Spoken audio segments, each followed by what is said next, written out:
In The Catcher in the Rye, J.D. Salinger utilizes Holden Caulfield as a vessel to highlight pessimistic themes of isolation and excessive protection.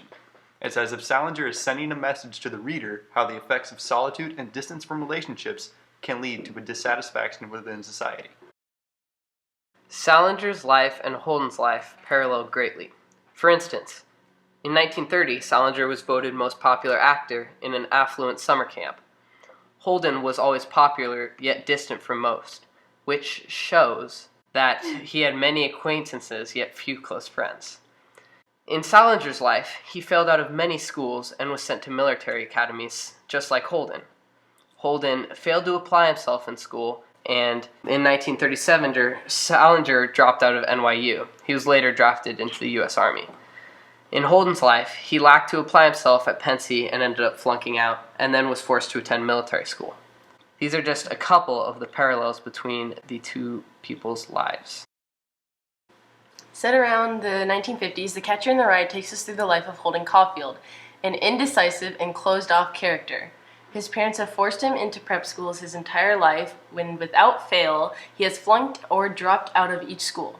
Even at his latest school, Penn State, Holden manages to get an F in every single class except English, surprisingly. For someone as shut off emotionally as Holden, his ability to concentrate a vast amount of compassion into his papers is astonishing. Getting back to his departure from Penn State, Holden takes us through his multiple stops before he finally reaches home. In each of his stops, he either catches up with friends, tries to convince waiters he's 21, or contemplates calling his summer love Jane. The connection between each stop is the avoidance of connections, literally. He is constantly closed off with friends, and he never gathers up the courage to actually call Jane, all leading up to when he actually reaches home and catches up with his sister Phoebe, who helps him to realize his inability to prevent himself or anyone else from entering the real world. Throughout his personal account, we realize that Holden is an extremely judgmental character and looks for the negativities in people rather than seeing their positive qualities. Holden is intrinsically a negative, judgmental person, and this negativity could stem from two of the major traumas in his life, one of which would be the death of his brother Allie, who battled a tough fight with cancer, and also witnessing his classmate's suicide. It is ironic that he critiques people who he finds to be phony, when in reality he is the real phony character. For example, anything that does not contain the innocence of youth, Holden deems to be phony. Holden also hates becoming committed in relationships. He goes through life going through the motions. He is also filled with regret. For instance, on the very last page, Holden uses the quote, "Don't ever tell anybody anything. If you do, you start missing everybody." This quote shows that when Holden reminisced on his past, he believes it is better to be absent of emotions rather than feeling love and loss. When his brother Allie died of cancer, he was destroyed emotionally and broke his hand bashing in windows, unable to cope with his loss. After this experience, he distanced himself from everyone as to not have any emotional connections at all.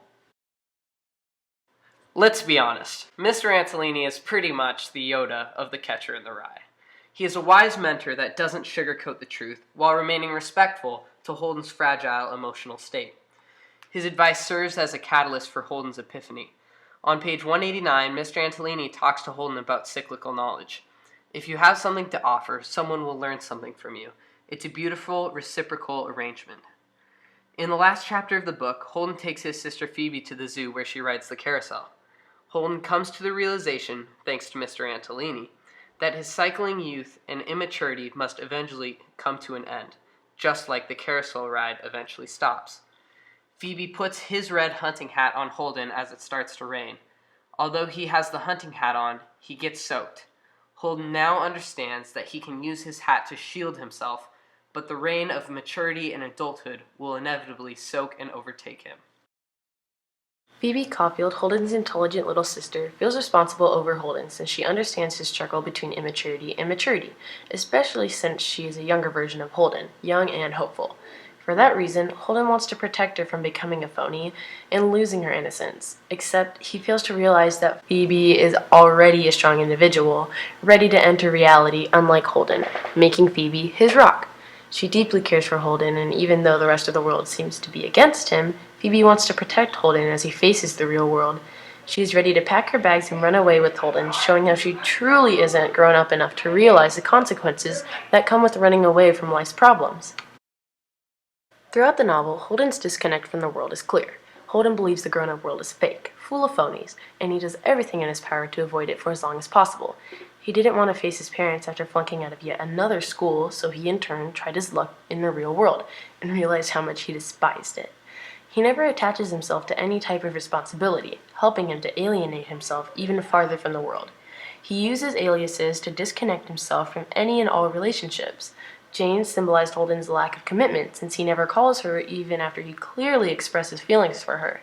Bottling up his emotions and keeping all of his judgments inside his head also contribute to his out-of-place feeling in the world, a feeling he conserves by protecting himself from any type of emotion or attachment. For instance, his red hunting hat symbolizes a barrier to the outside world, one he uses to block out the phonies around him.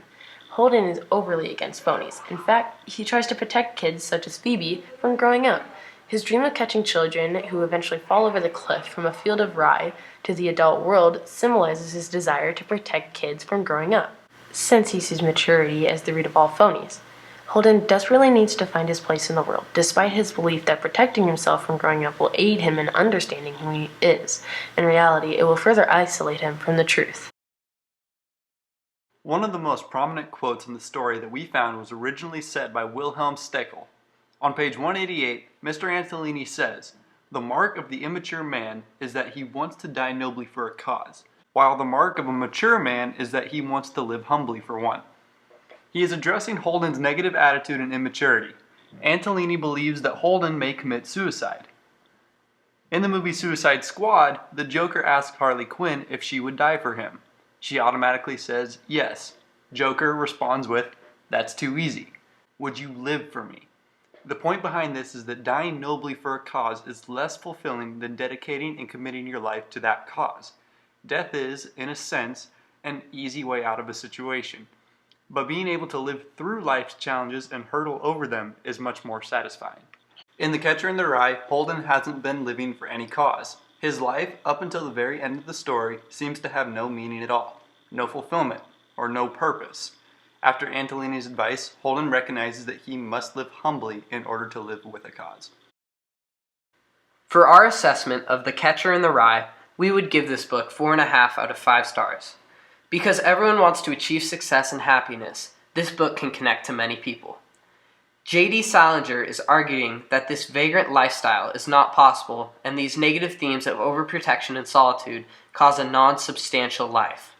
This book can teach us lessons about the recurring negative aspects of an immature and poor attitude. Ultimately, The Catcher in the Rye is an American dream novel. Holden hopes to achieve a dream that just isn't acceptable or healthy in this society. He wishes to prolong people's childhood and to restrain them from adulthood and coming of age. He is forced to learn that a part of growing up is accepting your mistakes, learning from them, and to always keep moving forward.